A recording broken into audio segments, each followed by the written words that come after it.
This is the first time a motion picture has been used to answer mail.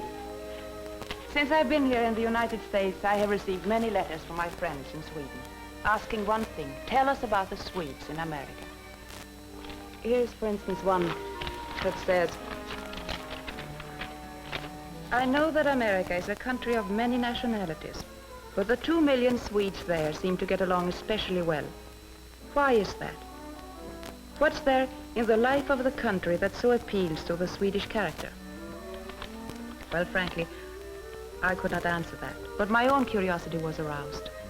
And being a Swede, that's fatal. So before I knew it, I was off on a search to find the answer, which took me to many different places. I started in Radio City, New York. I came here first because these great modern towers stood as an international gathering place. Working together here were the representatives of many countries, including those of Sweden.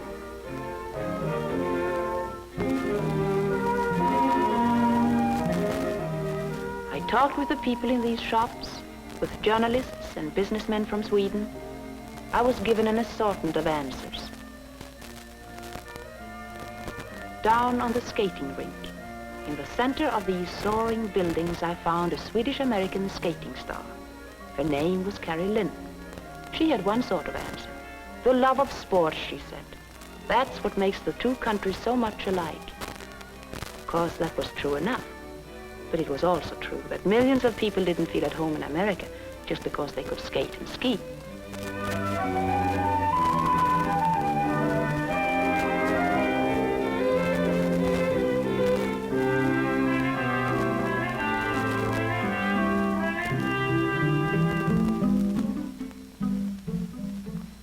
When I visited the Swedish Consul General, he spoke of the sympathy for the rights of others that both people have.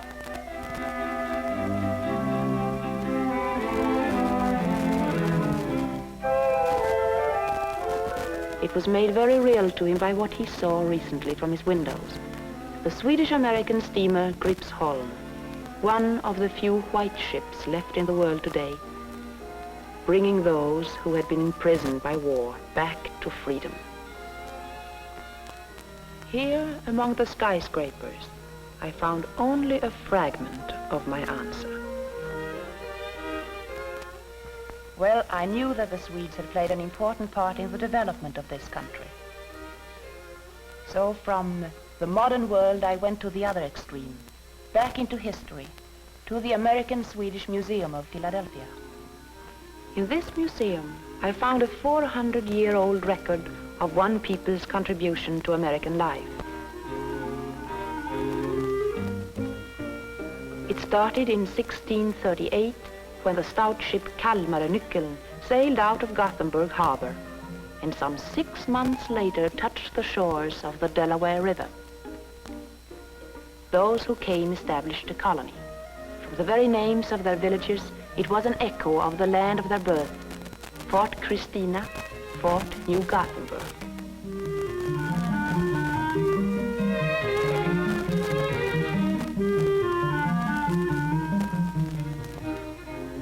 With them, they brought their ways of living. They brought the skills they had developed and their handicraft.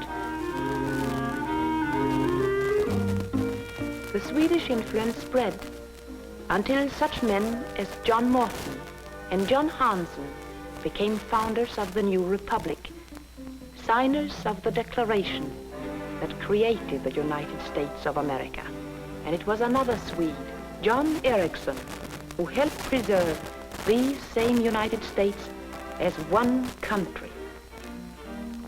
In the hall dedicated to him, there are models of his many inventions, the greatest of which he gave to America in a moment of crisis.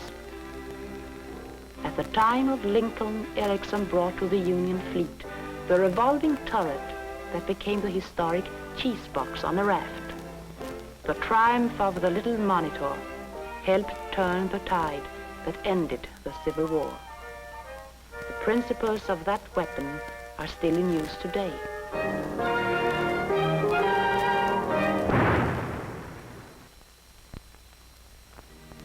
But the room to which I was particularly drawn was the one devoted to Jenny Lind. I know, in a small way, how warm a welcome the American people can extend to an artist. Jenny Lind's visit back in 1850 is still celebrated in books and on the screen.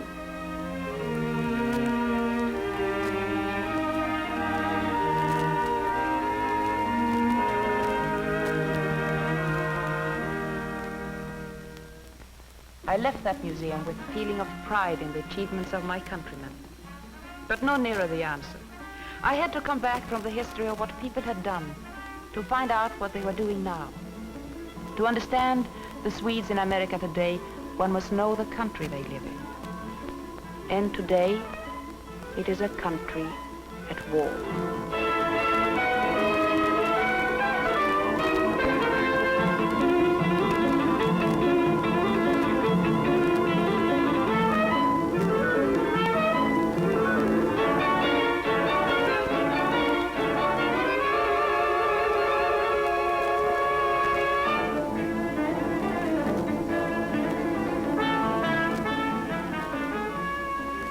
My journey took me from Philadelphia into the Middle West.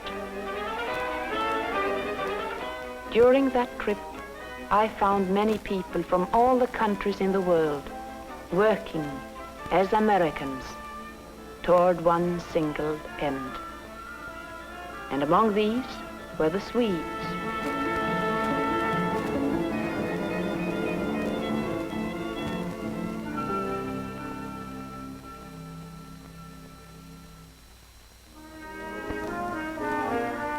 I brought my question to Minneapolis, a center of Swedish culture. At the capital, I met Swedes high in the government of the state. They spoke of the opportunity that all men have here to win positions of trust and responsibility, and with it, the right, if they choose, to retain the customs and the language they had brought with them. In the great schools of the section, the study of Swedish is part of the course.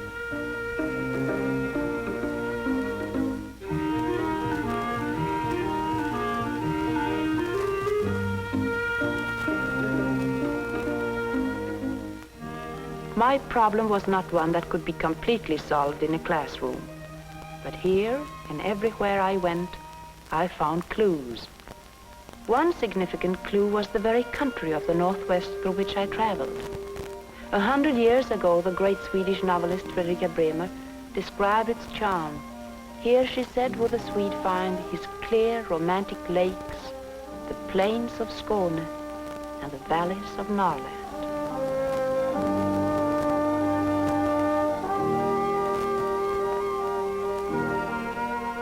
Bremer's description proved a prophecy.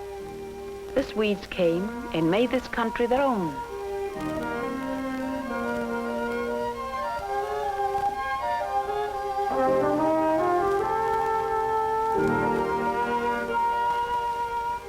The story of the pioneers who built the towns and who had now lived their lives through was told by those of the neighbors whom I found still enjoying the comforts of their old age.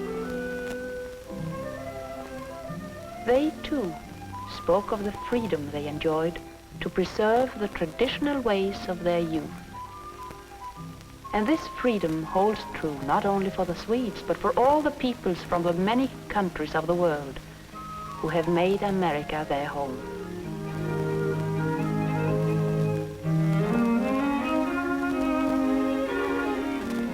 To these freedoms there was a response, a devotion to country. I found an example of it at the Swenson farm that used to be worked by Charles Swenson and his 5 sons. Now 3 of them are gone into the fighting forces of their country. The old folks were particularly proud of their son Raymond. He recently won the Order of the Purple Heart in the Battle of the Coral Sea. When I arrived, I was greeted by one of the 2 sons who are carrying on the work of 5. He told me that the Swenson place was no exception. In all the country around, the women as well as the men were doing more than just one job.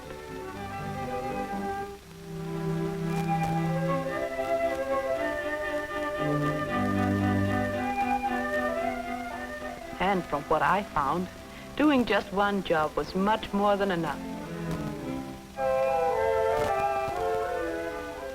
But it all pointed to the fact that the Swenson farm was not an isolated unit, working by itself, for itself alone. The work here was carried on for the good of a community that stretched from coast to coast.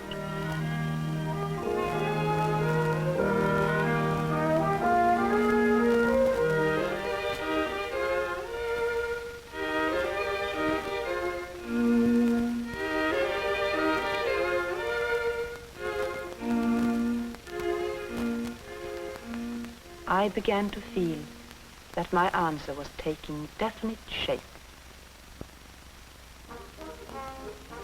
I was certain of it when I visited Lindstrom nearby. Though it doesn't look very different, there's something special about Lindstrom. 45 years ago, the townspeople decided to set aside one day a week to clean house. Every Thursday, the town turns out, all of them, to broom and scrub the streets. They want even the sidewalks to reflect the pride they have in their little town.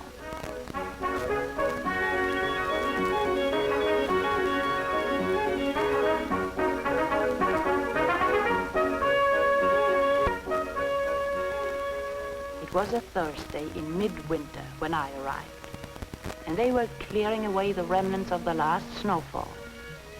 A local custom, to be sure, but clearly it told the story of community action that in one way or another was part of everything I'd seen. Here was the larger answer into which all the other truths I discovered fitted like the pieces in a puzzle.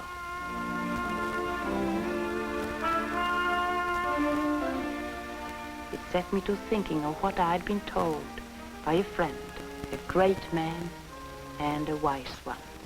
Carl Sandburg has been hailed by Americans as one of the most profound writers of their country. His biography of Abraham Lincoln stands as the truest picture yet given of that great American president. Sandburg is a Swede and an American who has looked deep in the hearts of both countries. Cooperation, he said. One found it everywhere. Along the shores of the very lake on which he lived, small groups of men came together to discuss their common problems and to work out ways of solving them for the common good. These fishermen in their dories were not isolated and alone. They were working cooperatively. The work of each, fishing, drying nets, packing and shipping, was the work of all.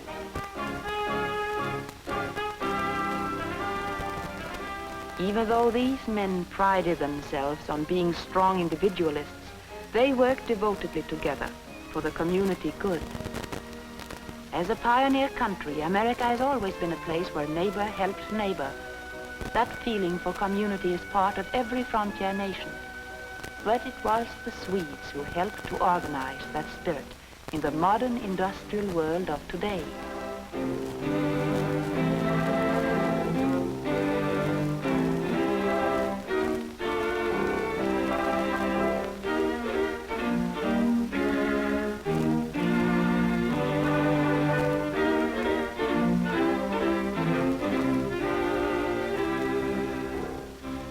The cooperative idea has spread to every corner of the United States until the government itself has built such great projects as Boulder Dam and the TVA. Through them, heat, light, power, and water are brought to wider and wider communities under a cooperative system. I had been faced with a question. What was the basis of the deep kinship between Sweden and America? Sandburg put the answer into simple words. It's the respect that both countries have for the right of the individual to be free from want. There is more to all this than the material side. There is a spiritual side, and it reaches its highest expression at Christmas time.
man's concern with the well-being of his neighbor is but another way of saying goodwill on earth. These hymns echo a common understanding that life can be good today and tomorrow still better.